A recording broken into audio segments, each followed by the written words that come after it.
Hi everyone, this is Ant. I have put together a few thoughts which I think are hopefully useful as you begin to get your teeth into the batch 2 material. I suggest that after watching this PowerPoint that you watch the second PowerPoint that I prepared, which gives you an overview of sessions 1 to 6 and helps orient you to where we have been. Now, I know that you are between a rock and a hard place. It is a very challenging time, and my conversations with many of you on Zoom and on email have made that particularly salient.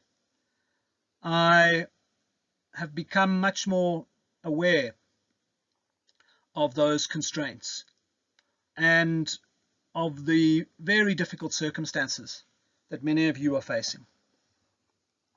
I want to congratulate you on completing the activities for batch 1 and say that I hope batch 2 will be less painful for those of you who found batch 1 painful, even as it continues to be a substantive amount of work.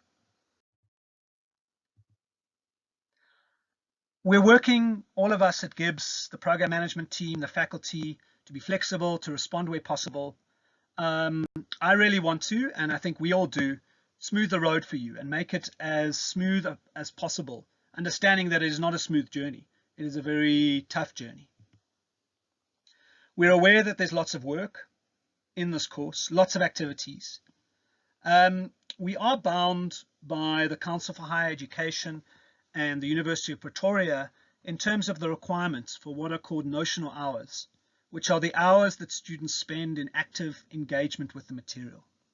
And so all of the activities that we have prescribed are essentially what we would have done in class and are to and can be seen as contributing to your broad journey in the same way that class time would have.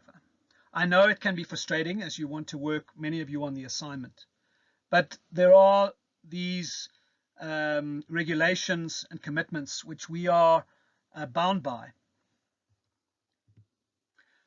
We also believe, many of us at GIBS, and I certainly do, that learning is participative and that it is social. And so while I can appreciate the hope to have some individual efficiency and pure flexibility to this, it is core to our being and our identity as a school to try and encourage the wrestling with theory and the application of theory in collaboration with your colleagues. That said, let me share a few thoughts on batch 2. Firstly, a reminder. All activities are for learning and practicing. They are intended to be participative and social in line with how learning happens. Maybe even some of them could be fun. I invite you to that possibility. I know some of you might find it a challenging idea. But activities, and I said this on the Zoom call, are different to assignments. Activities should be embraced for the learning purpose. Assignments are for perfecting. Let me share a little bit more about what we've taken into consideration as you undertake batch 2. Firstly, we've reduced the syndicate activities. Syndicate activities require lots of time coordination. This is obviously challenging, and we are more cognizant of that in batch 2. There are only 2 activities where you have to collaborate directly, chat with, interact with your syndicate very specifically in order to get the task done. That's for sessions 9 and 11. We have tried where possible to move the deadlines to the weekend. You will see that the deadlines for session 11 are for Wednesday, the 6th of May. And that's because I'd rather get this material done and give you more time on the assignment than drag that out for a week. We've added a duration guideline, a set of estimates for how long you should spend on an activity, which will give you and those you're collaborating with a better structure for how quickly to work. We have made the instructions clearer, and if they're not clear, please reach out to me. I will I will work with the team to correct that. We've chosen not to use any different new online tools for batch 2. So everything that you experienced in batch 1, you will experience in batch 2.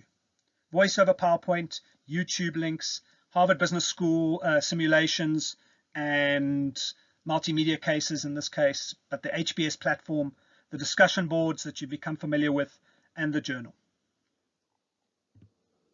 We have also added Zoom Q&A sessions, which will take place at the end of the course to answer any questions that you didn't understand from the course content, and hopefully take away some of the anxiety that you might have that you understood things correctly. These are the changes we've made, and this is the map or the outline of the entire course.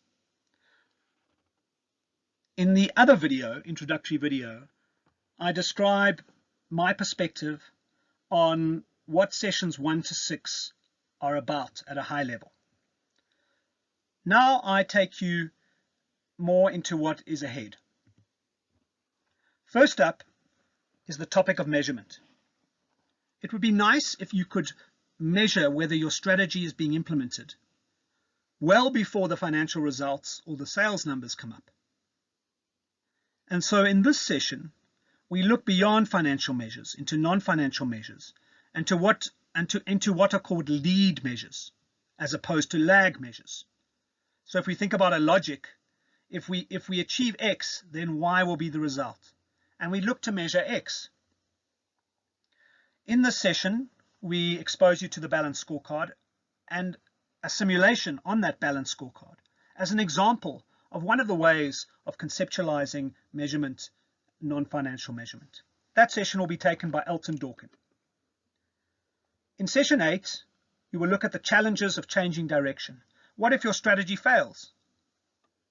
Or what if there is a crisis and you have to adjust and adapt substantively? This session will be with Morris Mtembeni, and it will expose you to the most extraordinary story in the Taj Hotel, which I hope will be inspiring for many of you by watching that multimedia case. Then in sessions 9 and 10, you will switch across to the leadership course.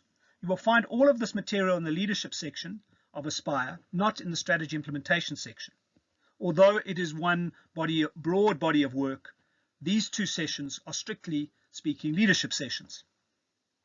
They will also not be examined in the strategy implementation assignment. So the strategy implementation assignment will be based on sessions 1 to 8, as well as part of session 11. You will first look in the leadership course at how do you adapt leadership approaches depending on the strategy context, and especially at how do you build an organization that can both change and be efficient at the same time, by looking at some of the adaptive leadership dimensions and complexity leadership with Dr. Karen Skeppers. You will then look inward. You know, making big decisions and living with the consequences is difficult. Strategy implementation is therefore difficult, and it is taxing on all of us and taxing on your body and your mind. In session 10, you will explore much more intimately that issue and begin to embrace the reality that these things are difficult. And so how do you stay resilient in times of challenge? And how do you find meaning? That session will be run by Dr. Dorothy Ntletyana. Then in session 11, you'll come back to strategy implementation, and we will look at how everything works together. I will also briefly highlight some additional thoughts on how to bridge the gap between words of strategy, plans of strategy, and the action of strategy.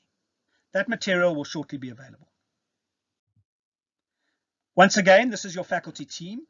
Elton Dawkin in the bottom left, an ex-MBA student and head of health for Anglo American, and somebody who's thought deeply about measurement, especially during the COVID crisis, will take you for session 7. Dr. Mtembeni in the top left will take you for session 8, and he will connect your experience in session 1 around the relationship with between formulation and implementation, to the questions of failure, to the questions of turnaround, and to the questions of crisis. In session 9, Dr. Karen Skeepers, who took you for sessions 2 and 3, will look at adaptive leadership and about how do you change your leadership style. Dr. Dorothy Ntletiana will take you for session 10 on resilience. And Dr. Maxine Jaffet will be in touch with me, and we'll be working behind the scenes to help build the session 11 material. That's the team who'll take you forward. So in closing, I want to share that I hope that this will be a smoother journey, as we've all learnt many things over the batch 1.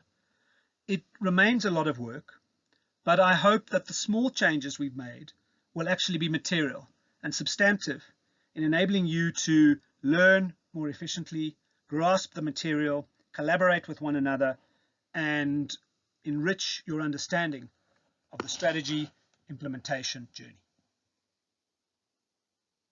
One last thing, if you don't understand anything, or if you have any questions, please email me and I'll be happy to answer them as quick as possible.